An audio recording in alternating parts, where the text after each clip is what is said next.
hearty welcome to Grandma's Wealth Wisdom with your hospitable hosts, Brandon and Amanda Neely. This is the only podcast for strategies to grow your wealth simply and sustainably, like Grandma used to. Without further ado, here are your hosts. Hey, I'm Brandon, and welcome to Grandma's Wealth Wisdom, where we work with you to build wealth Grandma would be proud of. And howdy, I'm Amanda. Before we jump into our storytelling episode, A Tale of Two Grandchildren, we wanted to read another 5-star review of the podcast. So this is a review written by Justin Boats, and he says, "This is a great podcast hosted by great people. These two have street cred as business owners themselves. Some might call Brandon the safe money expert. I think of him as a financial magician. He is helping make things possible in our life that we never thought possible." Thanks, Brandon. And thanks, Justin, for leaving this amazing review and allowing me to help you reach your financial goals. Yeah, as you may have heard, ratings, reviews, and subscribers are super helpful. They help us know we are making an impact through our podcast, and the reviews also help the podcast reach more people. We decided that we're not beyond bribing you. Here's the deal. If you write us an honest 5-star review, we will share it on the podcast. Plus, if you take a picture of the review and send it to hello@grandmaswealthwisdom.com, we will send you a copy of the best-selling book by Pamela Yellen, The Bank on Yourself Revolution. As long as you're in the US, we'll send you a copy in the mail or the Kindle version, your choice. So write an honest 5-star review and send it to hello@grandmaswealthwisdom.com, and then you'll get the book for free. So take a second and write that review. And now we're going to go on to this story. A tale of two grandchildren. These grandchildren are Michael and Matthew. They are the grandchildren of the twins we talked about in the past, Mildred and Margaret. Yes, Michael and Matthew were both born in 1985. Michael is the grandson of Margaret, and Matthew is the grandson of Mildred. Margaret and Mildred, of course, are from A Tale of Two Grandmas that we told in our last 2 episodes, which we encourage you to go back and listen to as well. In their households, Michael and Matthew's parents were very similar in how they did their money. Their parents were born just after World War II and grew up during a time of great prosperity and economic growth. Both Michael and Matthew's parents filled their homes with cool things like a TV in every room and the latest gaming console, starting with the Nintendo in the early 90s, and upgraded each time a better gaming system came out. They drove SUVs and had a big house in a great neighborhood with a great school district. Yeah, Michael and Matthew were also very close with their grandmas. They both saw a great contrast in how their grandparents lived versus how their parents lived. While their parents' homes were cluttered with stuff, their grandma's homes had a few quality things. While their parents served pre-cooked food that just needed to be warmed up, their grandmas cooked from scratch. While their parents seemed to always fight about money, their grandparents loved to give to their grandchildren extravagantly, paying for experiences like summer camps and extracurriculars. At least while we're in the 1990s, when things are going well for both Margaret and Mildred and their money. So both Michael and Matthew went to college in 2003 and graduated in 2007. Both had about $20,000 in student loans when they graduated, and both were able to land entry-level jobs within a few months of graduation. Then, about a year and a half later, the financial crisis hit. Thankfully, Michael and Matthew weren't like some of the underclassmen that they knew in college who had a really hard time finding jobs when they graduated, and actually many of them couldn't find jobs at all. Michael and Matthew were able to stay at their current jobs, but pay increases ceased. They weren't to be seen. And there was no chance, absolutely no chance, of getting a promotion. So the years from 2008 through 2010 were skinny years. Then as the economy started to recover, both Michael and Matthew started to see their pay increase slowly starting in 2011. There weren't promotions, though. In fact, as their companies had constricted during the downturn, more and more tasks were put on Michael and Matthew, even though they weren't being paid more. Yeah, it was tough.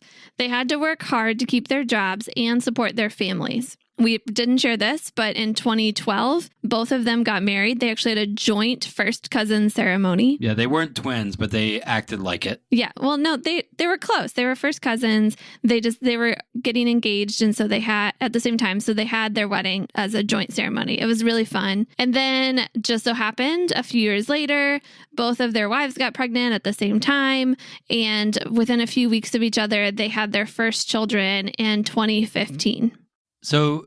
So far, we've shared how similar Michael and Matthew's lives were. Now let's look at the difference. They had very different philosophies on money. As philosophies work, their philosophies drove their beliefs. Then their beliefs drove their goals. Finally, their goals drove their actions. Let's take Matthew first. Matthew was a big fan of financial edutainers on the radio, edutainers as in educational entertainers. Unlike his parents, Matthew decided to keep his expenses super low, especially while the Great Recession played out. And living simply during those years allowed Matthew to do things very similarly to how his parents had done them, even though his income was stagnant during the Great Recession. So he did things like reduce his expenses, and that helped Matthew keep his debt to a minimum. He was able to keep contributing to his 401k and worked up to maxing it out as the economy recovered. He was finally able to purchase a home in 2014 when his wife was pregnant with their first child. He purchased term insurance to take care of his family. If something happened to him, the term insurance could pay off his mortgage, but then would expire when the mortgage was paid off. Matthew believes life insurance is a necessary evil. He tries to pay as little as he can for it. And one of Matthew's primary financial philosophies is buy term and invest the rest.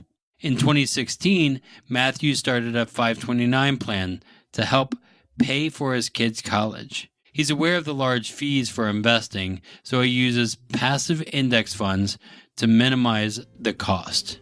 He also enjoys the freedom of letting others manage his money for him.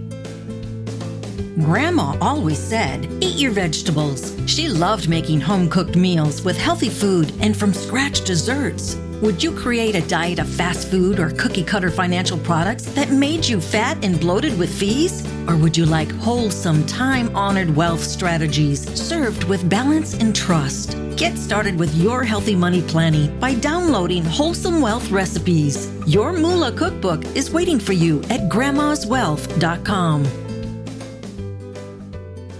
As life has played out since 2015, when Matthew's first kid was born, Matthew has needed to make a few tough decisions. They suddenly needed a bigger car to fit a stroller and all the stuff that came with having a kid, and he had to take out a car loan for purchasing that family car. Then his personal car broke down just shortly after, and he ended up having to take out another loan for the car he needed to drive to and from work. This added $1,000 per month in car payments to their monthly budget, and that stung a lot. One thing he didn't expect when they bought their home is that 3 years after the purchase, the roof started to leak. He had to replace the roof, and there was no money set aside for that. So he put it on a no-interest credit card. With the car loan repayment already stressing their budget, he was only able to start with paying the minimums on the cards, but he was hoping to ramp up and pay more and more on them as soon as he could and hopefully pay it off before the zero interest expired. Yet the stuff of life continues to come up, and it seems like the credit card debt keeps climbing rather than going down, especially when that interest started kicking in. It's really tough, but he wants to continue saving for the future in his 401k and 529 plans and paying down his debt and making sure his family is living a good life. It's stressful, especially at the end of the month, but they make it work. Now remember, Michael is the same age as Matthew, and his career stalled due to the recession, just like Matthew's did. They had the same amount of student debt coming out of college. Michael got married and had kids in the same year as Matthew. Michael learned the same financial strategies from his parents.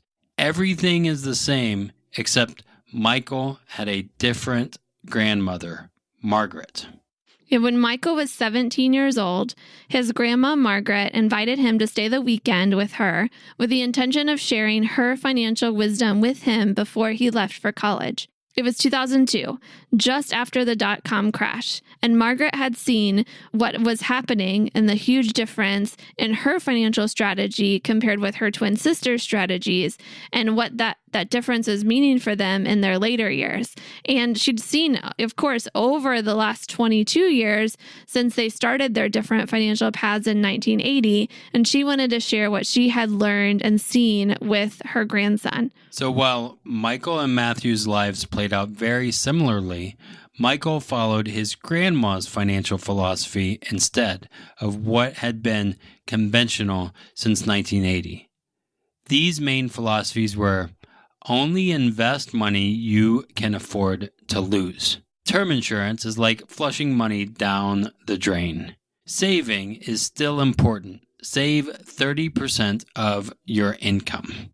And here's how those philosophies worked out for Michael into his beliefs and into his actions. So Michael had a 401k at work, but he only put in the bare minimum of 3% to get the 3% match offered by his employer.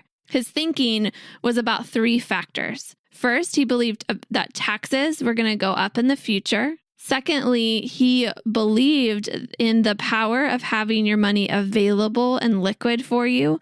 And he knew that the money in his 401k would be locked up and he wouldn't have access to it without penalty, except for a few specific things. And then also, Michael had a strong belief about fees. Michael did not like the excessive fees hidden in 401ks, and he didn't believe that there was much to protect him from market downturns. So he only wanted to put money there that he could afford to lose. And he also wanted to save for his kids' future, but didn't like the 529 plans for a lot of the same reasons. Too many gotchas and the same market risks as the 401k. So where did Michael save his money for the future, that 30% that his grandma taught him? The same place his Grandma Margaret saved hers, a high cash value, dividend-paying whole life insurance policy. Each month, he saved between 20 and 30% of his income there. And he knows his family is going to be taken care of if something happens to him. They'll be taken care of through the death benefit. But also, the cash value building up within his policy is there for him, primarily for retirement, but also as the stuff of life keeps happening, he's able to access those funds. And he's already used his policy a few times to purchase a larger family car when they needed one for strollers and all the stuff that happens when you have a kid. Secondly, to purchase a personal vehicle to get back and forth to work.